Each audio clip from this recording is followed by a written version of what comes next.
नमस्कार दोस्तों, welcome back to money matters. आज बात करने वाले हैं बोरोसिल रिन्यूएबल्स लिमिटेड के ऊपर।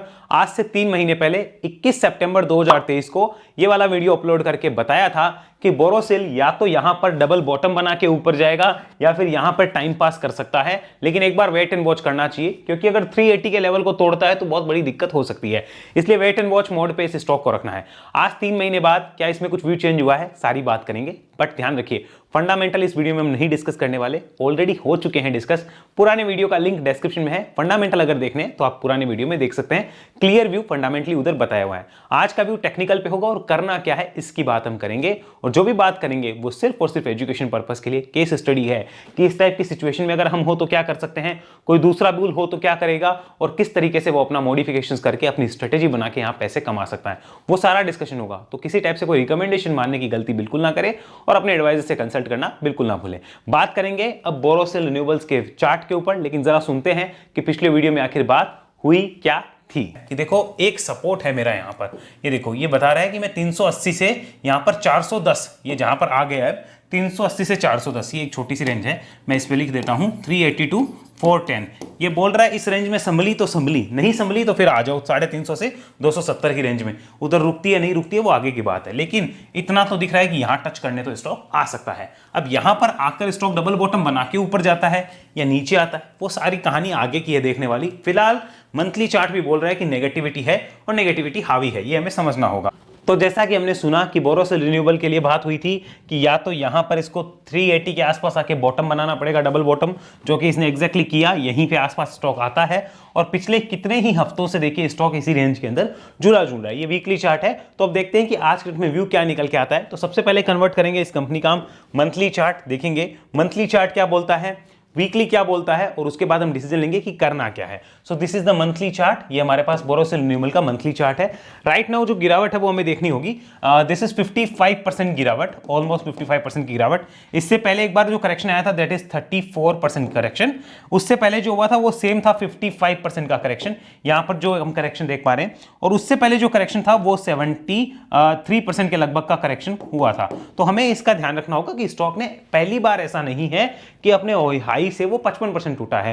पहले भी वो 70, 75%, 55%, 34%, 55% लगातार टूटता रहा है और टूटने के बाद ऊपर भी जाता है, यानी कंपनी में जान तो है, ये बात हमें माननी होगी। लेकिन सही टाइम कब होता है लेने का, और अगर लेना है, अगर हमने डिसाइड कर लिया कंपनी को लेना है, तो क्या एक बार में पूरा ले या धीरे धीरे एक्यूमुलेट करे, यही डिसीजन मेन होता है। तो वो हम देखेंगे कैसे कर सकते हैं। तो इतना क्लियर होता है कि स्टॉक के लिए बड़ी सारी गिरावटें रही हैं।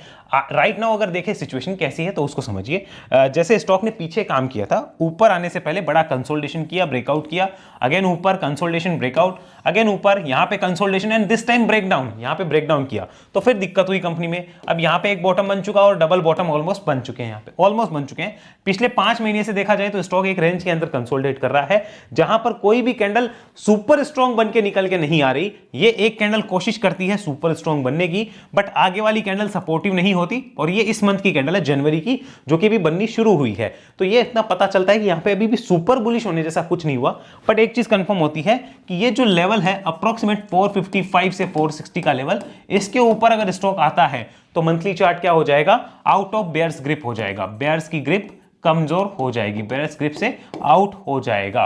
कौन सा चार्ट, मंथली चार्ट, अबो 455 460 रुपीज के ऊपर, ये हमें क्लियर मानना होगा। लेकिन किसी भी सिचुएशन में अगर स्टॉक अभी भी रुपीज 380 के लेवल को तोड़ता है, देन मोर बेयर्स ग्रिप यहां पे क्रिएट हो जाएगी, ज्यादा हो जाएगी बेयर्स की ग्रिप्स, ये समझना होगा हमें।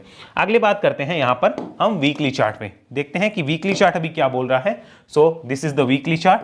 चलिए इस डाटा को मैं अब हटा देता हूं, यहां से डाटा को हमने हटाया और इसको अब ध्यान से देखिए। यहां पर आपको पिक्चर बहुत अच्छे से क्लियर समझ आएगी। ये देखिए, ये वीकली चार्ट है। अब हमें यह देखना होगा कि आज की डेट में वीकली चार्ट कर क्या रहा है, क्योंकि हमें डिसीजन लेने के लिए ये बहुत जरूरी होगा। तो वीकली चार्ट पिछले बहुत हफ्तों से यहां क्या कर रहा है, कंसोलिडेट कर रहा है। तो स्टॉक में कुछ मोमेंटम है क्या, नहीं है, stock is doing consolidation only. तो यहां पे कोई मोमेंटम क्रिएट नहीं हो रहा है, ना यहां पे कुछ चीज बनी हुई है, कंसोलिडेशन है ऑन वीकली चार्ट। तो इस चार्ट में इतना क्लियर हो जाता है कि कोई डिसीजन हम नहीं ले सकते बाय सेल का एक बार में, क्योंकि यहां पे कंसोलिडेशन अभी जारी है। और इसके लिए ये जो रेंज है वो रेंज है 380 से 410 की, ये अभी भी इंपॉर्टेंट रेंज है, इसके नीचे दिक्कत है। बट ऊपर में यहां पर भी 450 रुपीज के आसपास का ये लेवल आता है, जिसके ऊपर अगर स्टॉक निकलता है तो वीकली चार्ट क्या होगा, वीकली चार्ट बुलिश हो सकता है। तो राइट नाउ वीकली चार्ट क्या बुलिश है? नहीं है। वीकली चार्ट क्या बेरिश है? नहीं है। वीकली चार्ट क्या है? साइडवेज है। क्या है? वीकली चार्ट अभी साइडवेज है। तो वीकली चार्ट पे भी साइडवेज मोमेंटम क्रिएट है, इतना हमें पता चला। अब डेली को देखते हैं, फिर देखेंगे करना क्या है। तो दिस इज वीकली चार्ट। अब यहां से कन्वर्ट करते हैं इसको ऑन द डेली चार्ट। यहां पे ही हमारे सामने डेली चार्ट आता है, इसको देख सकते हैं। अब देखिए कितनी इंपॉर्टेंट चीज है, ध्यान से देखिएगा। ये डेली चार्ट है। डेली चार्ट पे इस लाइन को देखिए, ब्लू लाइन को, this is 200 days moving average. ये 200 दिन का लाइन है मूविंग एवरेज। ध्यान से देखिए कब से स्टॉक इसके नीचे ही नीचे ट्रेड कर रहा है। अगर आप इस बीच में इतनी सी अपसाइड को हटा दें, क्योंकि यहाँ पे स्टॉक सिर्फ ऊपर गया था बट वो सस्टेनिंग जो अपॉर्चुनिटी थी वो नहीं थी, उसके बाद से स्टॉक लगातार देखिए इसी लेवल को रेजिस्टेंस बना के बैठा हुआ है। और यहां पर भी ₹455 के लगभग का एक लेवल है। अगर उसके ऊपर स्टॉक निकलता है और डेली चार्ट, इसके ऊपर हमें चाहिए डीसी मतलब डेली क्लोज चाहिए। क्या चाहिए? डेली क्लोज चाहिए। डेली क्लोज आई तो क्या होगा? ये बुल्स की ग्रिप स्ट्रांग होगी, क्योंकि यहां पे बहुत लंबा कंसोलिडेशन हो चुका है। This is a box, clear cut box. तो इसके ऊपर निकलता है तो ट्रेड भी बनेगी, एक इंडिकेशन भी आएगा और बुलिशनेस भी क्रिएट हो सकती है। तो ये क्या कर रहा है? चार्ट बुल होने की कोशिश कर रहा है। अब इंपॉर्टेंट चीज क्या है यहाँ पे, 200 दिन का जो ये लाइन है, इस लाइन के पास आके स्टॉक क्या कर रहा है? कंसोलिडेट कर रहा है। इस लाइन को ये क्या कर रहा है? देखिए स्टॉक तो इतने टाइम से कंसोलिडेट ही करे जा रहा है, लेकिन उस दौरान इस लाइन को इन्होंने नीचे शिफ्ट कर दिया। यानी अगर अब यहां से ब्रेकआउट होता है तो स्टॉक में एक तेजी के जो इंडिकेशन है वो खुलते हुए में नजर आ सकते हैं। हमें रडार पे रखना होगा। 200 दिन का मूविंग एवरेज का प्राइस जो है वो भी लगभग कितना आ रहा है? वो अभी रुपीस लगभग 460 के आसपास है, जो कि अगर 2-4 ट्रेडिंग सेशन और बिताता है मार्केट तो वो 450-55 के आसपास शिफ्ट हो जाएगा। तो इस बात को समझना होगा। डेली चार्ट क्या कोशिश कर रहा है? बुलिश होने की कोशिश कर रहा है। क्या बुलिश है? भी नहीं है। डेली चार्ट अभी क्या कह सकते हैं? डेली चार्ट पे daily chart is sideways. Daily chart भी क्या बोल रहा है? साइडवेज। बुलिश कब होगा? 455 के ऊपर। अभी वीकली चार्ट पे बात करा, वीकली चार्ट भी साइडवेज। वीकली चार्ट बोलता है 450 की वीकली क्लोज चाहिए। मंथली चार्ट क्या बोलता है? साइडवेज। और वो बोलता है 460 के ऊपर की मंथली क्लोज चाहिए। अब आप तीनों में से कोई भी कंडीशन एक फुलफिल कर दो तो चार्ट बुलिश होना शुरू हो सकता है। मैं इस कंडीशन को मान के चलता हूं कि आप 455 के ऊपर एक डेली क्लोज कर दो तो भी हम बुलिश होना शुरू हो जाएंगे। इतना हमें क्लियर करना होगा। अभी आप क्या है? अभी आप साइडवेज हैं, डेली, वीकली, मंथली, तीनों फॉर्मेट में। अब देखते हैं करना क्या है। ये हमने चार्ट का व्यू पकड़ा, अब देखेंगे कौन बुल या कौन बेयर अभी क्या कर सकता है, वो सारा डिस्कशन हम करेंगे। तो इसको हमने मिटाया and then back to our previous chart. ये हमने यहाँ पे प्रीवियस चार्ट खोला, इसको ध्यान से देखिए। बात करते हैं किया क्या जाए। तो मान लेते हैं कि यहां पर हमारा ऑलरेडी इन्वेस्टमेंट होता है। मान लो ऑलरेडी यहां से इन्वेस्टमेंट है हमारा ऑलरेडी। अब ऑलरेडी कहां से इन्वेस्टमेंट है? मैं मान के चलता हूं ऊपर से है। यहां पर मैंने माना कि ऊपर से कहीं से भी हमने इसको ऑलरेडी इन्वेस्टेड कर रखा है, किसी भी प्राइस से ले रखा है। किसी ने हो सकता है 800 से ले रखा हो, तो वो अभी क्या कर सकता है? तो मेरा सिर्फ इतना पूछना है कि कंपनी के फंडामेंटल कैसे हैं? फंडामेंटल ओके हैं। यहां पर फंडामेंटली उतनी कोई दिक्कत नहीं है। कंपनी अच्छी है तभी बार बार ऊपर आती है, लेकिन हाँ बहुत ज्यादा अच्छे हो राइट नाउ वैसी सिचुएशन भी नहीं है, बट फंडामेंटली ओके है, साउंड है। टेक्निकल कैसे हैं? टेक्निकल साइडवेज हैं। टेक्निकल क्या है? साइडवेज है। अब करेक्शन कितना हो गया? करेक्शन हो गया 55%। तो अगर आपने ऊपर से ले रखा है कहीं से भी कोई स्टॉक जो 55% टूट गया अपने हाई से, जिसके फंडामेंटल्स ओके हैं, टेक्निकली वो साइडवेज है। सबसे इंपॉर्टेंट चीज ये है, टेक्निकली वो साइडवेज है, तो फिलहाल बेचने का कोई सेंस नहीं बनता है। इस बात को हमें नोट डाउन करना होगा। There is no sense in selling. ये हमें क्लियर हो जाता है कि ऑलरेडी इन्वेस्टेड है तो बने रहने वाले बुल्स यहां पे होंगे। जो ऑलरेडी इन्वेस्टेड है वो बुल्स यहां पे क्या करेंगे? वो बने रहे होंगे, तो वो निकल नहीं रहे। तो अब हम क्या कर सकते हैं वो हमें देखना होगा। ये हमने डिसाइड किया। अब आगे चलते हैं, देखते हैं कि चलो वो बुल्स तो यहां पे बने हुए हैं, हम देखते हैं कि हम यहां पे फ्रेश इन्वेस्टमेंट कर सकते हैं क्या। बात करते हैं फ्रेश इन्वेस्टमेंट की, कि यहां पे कोई फ्रेश इन्वेस्टमेंट हो सकता है क्या।